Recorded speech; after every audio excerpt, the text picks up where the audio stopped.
नमस्कार। आशा करता हूँ आप सब लोग अच्छे होंगे, खुश होंगे और आप अपने अपने फील्ड्स के अंदर अच्छी सर्विस दे रहे होंगे। मैं CVS बीकानेर 07 बैच का स्टूडेंट हूँ। 2007 से लेके आज 2023 अगर फील्ड पॉइंट ऑफ व्यू से बात करें तो बहुत कुछ परिवर्तन आ चुका है। जो मेन चेंजेस जिसकी जो मुख्य कंसर्न है उस समय या आज से 10-15 साल पहले जब भी कोई वेटरनेरियन या टेक्नीशियन पैरावेट्स डिग्री या डिप्लोमा लेके जब कॉलेज से निकलते थे तो उनके पास एक चीज की गारंटी रहती थी, जॉब सिक्योरिटी। लेकिन आज के समय में सिनेरियो टोटली डिफरेंट है। उस समय सिर्फ एक गवर्नमेंट कॉलेज होता था, college of veterinary and animal science Bikaner. और हम आज की बात करें तो गवर्नमेंट और प्राइवेट को मिलाकर लगभग 15 डिग्री कॉलेजेस है and more than 200 diploma courses है। तो आज मैं इस टॉपिक पर बात करूंगा कि किस तरह से आप एक सफल और प्रसिद्ध फील्ड प्रैक्टिशनर बन सकते हैं। क्योंकि मैं एक लार्ज एनिमल वेटरनरी प्रैक्टिशनर हूं तो मैं अपने फील्ड से रिलेटेड टिप्स एंड ट्रिक्स आपके साथ शेयर करूंगा। So let's get started.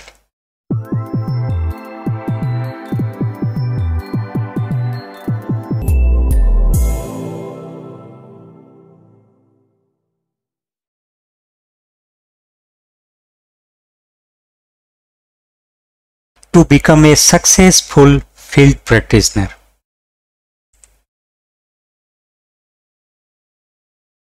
सबसे पहली चीज द फर्स्ट थिंग, क्योंकि हम एक लाइव स्टॉक इंडस्ट्री में हैं तो हमारे जो क्लाइंट है वो एक पशुपालक या किसान है। तो पशुपालक और किसान कहाँ ज्यादा होंगे? डेफिनेटली देहात के अंदर, गांवों के अंदर। तो हम यदि एक सफल वेटनरी प्रैक्टिशनर बनना चाहते हैं तो हमें सिटीज के मोह को छोड़कर गांव या देहात का रुख करना पड़ेगा। वैसे भी सिटीज के अंदर प्रैक्टिशनर का कंसंट्रेशन ज्यादा है और ये डिसिपेट होता है। जैसे सिटीज से सबर्ब, टियर 2, टियर 3 की तरफ या विलेज की तरफ जाते हैं तो प्रैक्टिशनर की अवेलेबिलिटी कम होती जाती है। वहीं number of animals from cities to village बढ़ते जाते हैं।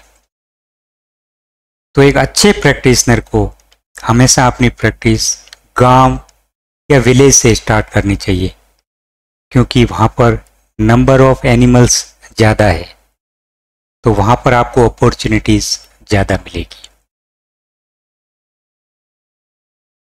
नंबर 2, आपने अक्सर सुना होगा कि डॉक्टर्स को लोग भगवान कहते हैं। पूरा तो नहीं, आधा भगवान कहते हैं। क्यों कहते हैं? क्या कोई क्लाइंट आपके पास आया और उसने आपसे डीवर्मिंग की प्रेस्क्रिप्शन लिखवाई या कोई फीड सप्लीमेंट या मिनरल सप्लीमेंटेशन की आपसे कोई एडवाइस ली, क्या सिर्फ इस बेसिस पर हम गॉड कहलाने के हकदार है या लोग हमें गॉड कहते हैं क्या? डेफिनेटली नहीं। तो जो चीज मुझे समझ में आई है कि क्यों एक डॉक्टर को लोग भगवान मानते हैं, वो सिर्फ एक ही कंडीशन है, emergency. So the tip number 2 is, यदि आप एक सफल वेटरनरी प्रैक्टिशनर बनना चाहते हैं तो आपको इमरजेंसीज को हैंडल करना सीखना पड़ेगा और करना भी पड़ेगा।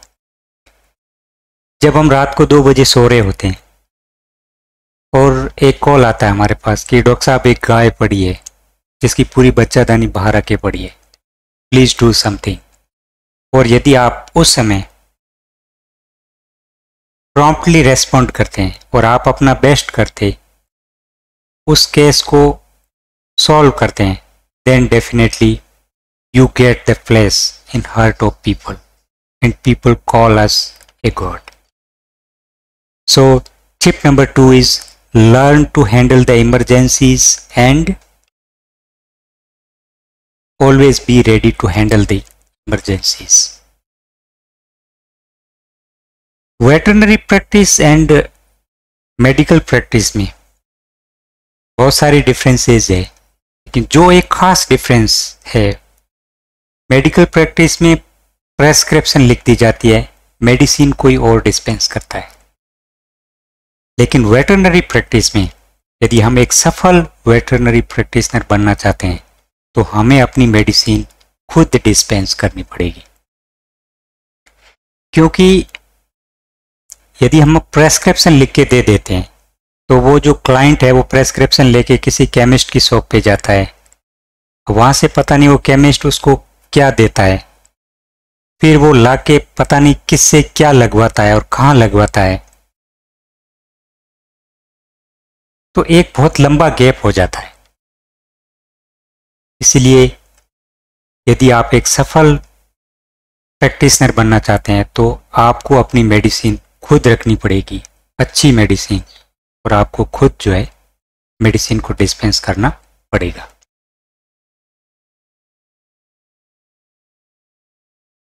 नेक्स्ट ट्रिक, पुराने समय में शॉप बहुत चलती थी, आज भी बहुत चलती है, लेकिन एक शिफ्ट हमें देखने को मिल रहा है, क्योंकि पुराने समय में जब किसी कंज्यूमर को कुछ खरीदना होता था, सपोज दैट कोई शॉप कपड़े की है तो वहाँ जाके वो कपड़ा खरीद लेता था, किसी ग्रोसरी की शॉप से वो अपनी ज़रूरत की चीज़ें खरीद लेता था।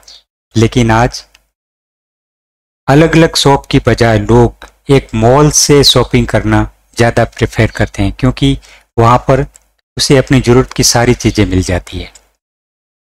ठीक वैसे ही यदि हम भी as a practitioner if we shift from shop to mall mentality then definitely our practice will be on next level. अब मॉल मेंटेलिटी में क्या करना पड़ेगा, हमें वो सारी सर्विस प्रोवाइड करानी पड़ेगी एक क्लाइंट को जो ज़रूरत है।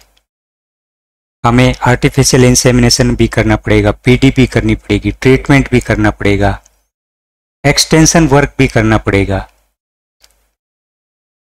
तभी वो जो क्लाइंट है वो हमसे जुड़ा रहेगा और हमें माउथ पब्लिसिटी से हमारा एडवर्टाइजमेंट भी करेगा। ऐसा नहीं हो सकता कि आप आर्टिफिशियल इंसेमिनेशन न करें, मैं तो केवल ट्रीटमेंट करता हूं, तो आपकी प्रैक्टिस रन नहीं करेगी।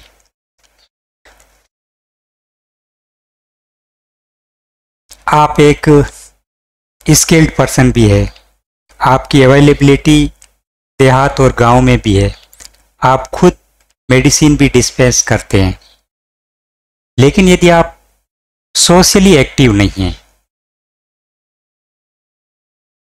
यदि आप सोशली एक्टिव नहीं हैं तो लोग आपको ज़्यादा नहीं जानेंगे, आप लोगों के साथ एक ट्रस्ट नहीं बिल्ड कर पाएंगे, आप उनका कॉन्फिडेंस नहीं गेन कर पाएंगे।